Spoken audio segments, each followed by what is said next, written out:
Ça y est, Emmanuel Macron a nommé Michel Barnier en tant que Premier ministre. Alors, quelle ligne d'analyse politique et sociologique on peut dégager de ça? Alors, plusieurs choses. D'abord, le président de la République a fait une cassure entre la tradition politique et le droit pur.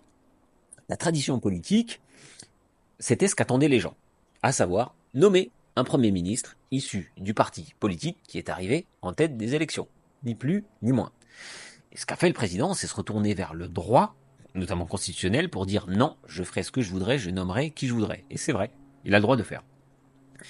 Alors le risque ici, ou plutôt la conséquence, c'est un agrandissement du fossé déjà grand entre la sphère politique et la sphère citoyenne. Si on prend comme indicateur de santé le taux de participation aux élections dans la durée, on se rend compte que la démocratie, en tout cas, est malade. Et le deuxième enseignement, c'est que finalement, en faisant ça, Macron, quelque part, il ronge le récit mythologique sur la démocratie, à savoir le pouvoir au peuple. À savoir, les gens votent, le politique se soumet. Le deuxième élément, c'est que Macron a pris cette liberté, mais il a fait ce petit pas de côté avec une certaine violence. Parce que finalement, ce qu'Emmanuel Macron a fait, ça n'est pas de dire « je vais pas nommer quelqu'un qui est arrivé premier, je vais nommer quelqu'un qui est arrivé deuxième ». À la rigueur, on aurait pu l'entendre. À la rigueur. Mais là, ce que Macron a fait, c'est « je vais nommer quelqu'un qui est arrivé dernier de la course et qui est ultra minoritaire à l'Assemblée nationale ». Donc ça, c'est un pied de nez qui fait avec beaucoup d'ironie, et ça donne non seulement l'impression que le président explique que les gens ont mal voté, mais en plus que les gens sont inconséquents et que ça n'est pas à eux de décider, c'est aux politiques et notamment au sommet de la hiérarchie politique, à savoir le président de la République, de décider. Donc ça, c'est pareil. Ça contribue à agrandir un fossé déjà bien grand.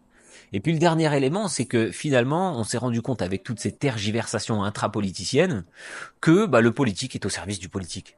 Et que le politique n'est pas, comme la mythologie, comme le discours républicain le dit, le politique n'est pas au service du peuple. Le politique n'est pas au service du citoyen. Le politique ici, il est au profit de sa propre survie. Et ça, c'est quelque chose qui est extrêmement inquiétant parce que finalement, la non-violence des sociétés occidentales démocratiques, elle est basée sur le fait que les citoyens ont un pouvoir, et notamment le pouvoir de voter, et que la décision leur revient en bout de course.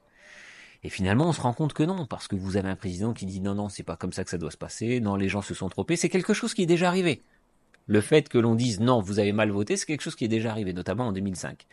Et la conséquence, et la conséquence désastreuse de ça, c'est une possible radicalisation de la sphère sociale. On a déjà eu les gilets jaunes, il y a eu avant ça les bonnets rouges. On note dans une dimension chronique, une radicalisation qui se fait de plus en plus. Et j'ai bien peur qu'au bout d'un certain moment, la pacification des sociétés via le fait que les citoyens peuvent voter pour s'exprimer tombe doucement aux oubliettes.